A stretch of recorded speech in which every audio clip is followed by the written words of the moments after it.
On June 21st, 1997, the very first WNBA game took place where the Los Angeles Sparks hosted the New York Liberty, broadcast nationally by NBC, giving us the strongest women's professional basketball league we had ever seen. Today on Daily Sports History.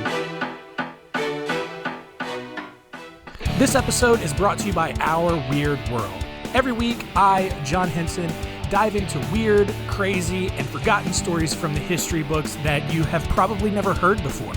I try to put some humor into it, or maybe I just come off sounding like a dick. That's really up for you to decide. But join me every Monday. Subscribe everywhere that you get your podcasts.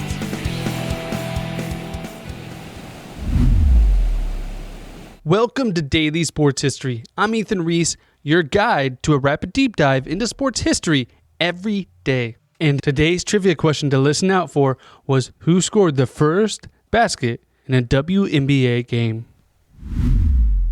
Now, women's basketball is roughly as old as basketball itself, as basketball was originally created in 18 and women's basketball started in 1892 at the Smith College by Sandra Beerson, who was hired as a young physical culture director, basically physical education teacher, which she learned by participating in the YMCA's in Massachusetts. But she made some subtle differences to the game, as back then, women weren't given the same opportunities as men. Yes, they wanted them to be active and participate, but not be quote-unquote manly playing these manly sports. It was a different time and a different era. So in her game, she increased the number of players to being 9 per team and had 3 different sections, had a guard, center, and forward area. So you could not cross those lines, and they were only limited to 3 dribbles. You could only hold on to the ball for 3 seconds. And there was no snatching or batting the ball away,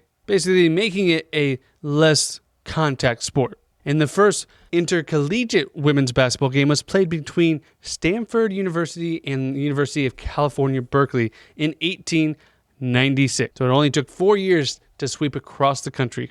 And roughly from that time to the 1970s, they often referred to women's basketball as netball, as it was kind of its own different sport. Similar to how baseball and softball are very similar, but they are 2 different sports. But the first professional women's basketball team was the All-American Redheads, which was formed in 1936, who were very similar to the Harlem Globetrotters, as they wore a red, white, and blue star-studded uniform similar to the Globetrotters and barnstormed around the country. And another thing they did was they did not play by these netball rules that had been set in place, but they played the men's rules version of basketball. And this team lasted until 1986, which is a long time and really helped grow the game for women. And schools also started to increase their usage of basketball for women, as in the 1950s and 60s, universities across the country were adhering to an equal rights amendment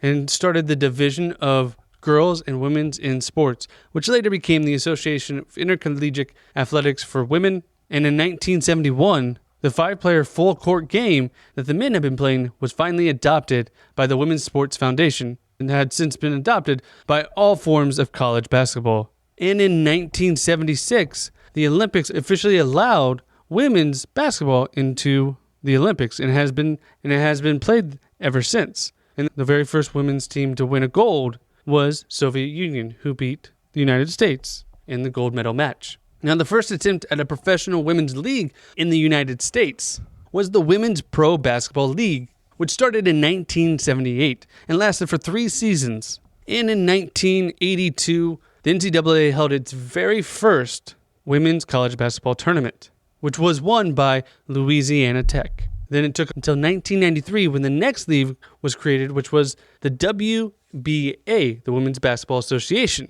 which was focused on teams in the Midwest and had 12 teams playing a 15-game schedule. And they actually contacted the NBA to see if they would like to partner. And many think this is where the WNBA got started, as the WBA folded in the summer of 1995. And it was announced in 1996 that the WNBA would be started after the 1996 Summer Olympics, where the U.S. women's team won gold for the third time. Now, when this league was formed and announced, they actually had 3 former college stars and stars of the Olympic team, Rebecca Lobo, Lisa Leslie, and Cheryl Swoops, in attendance in the press conference. And they were actually competing with another women's basketball league called the American Basketball League, abbreviated to the ABL, which lasted a couple seasons as they could not compete with the size and support that the WNBA had. Now, the WNBA started with 8 teams, with the Charlotte Sting, Cleveland Rockers,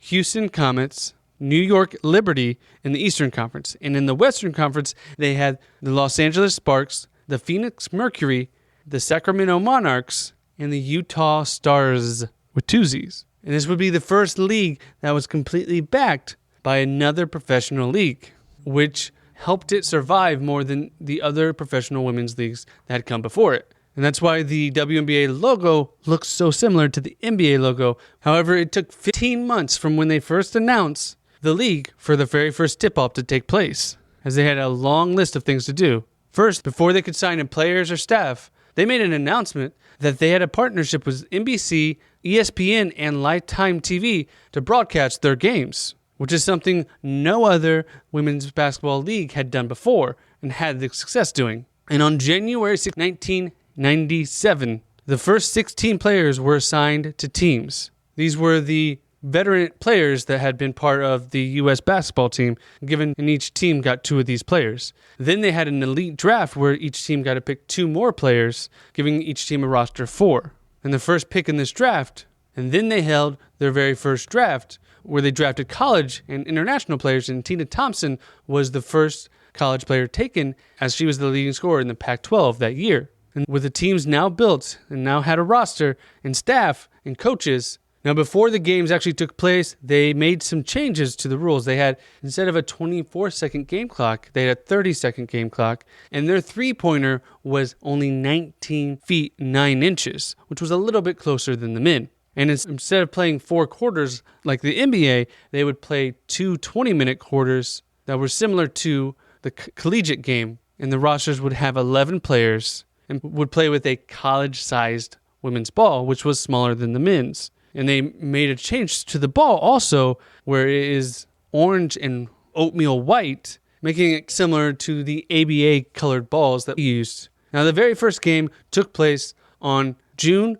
21st, 1997, between the New York Liberty and the Los Angeles Sparks in Los Angeles, played in the Great Western Forum in Inglewood, California, in front of a crowd of over 14,000. But they did have issues where their planned national anthem singer, Joseph Osborne, wasn't able to perform as he got stuck in traffic, so they had to use a recording that they had on hand. The president of the league, Val Ackerman, threw the ceremonial first jump ball. But when the game started, everyone wanted to be that first player to get the very first goal scored. As you had multiple faces of the league in this game, and Rebecca Lobo for the Liberty and Lisa Leslie for the Sparks, you would think one of them would get the shining call. But it was actually veteran guard Penny Toller from Cal State Long Beach who got the very first goal scored in a WNBA game. And this game was actually a little bit sloppy, but the Liberty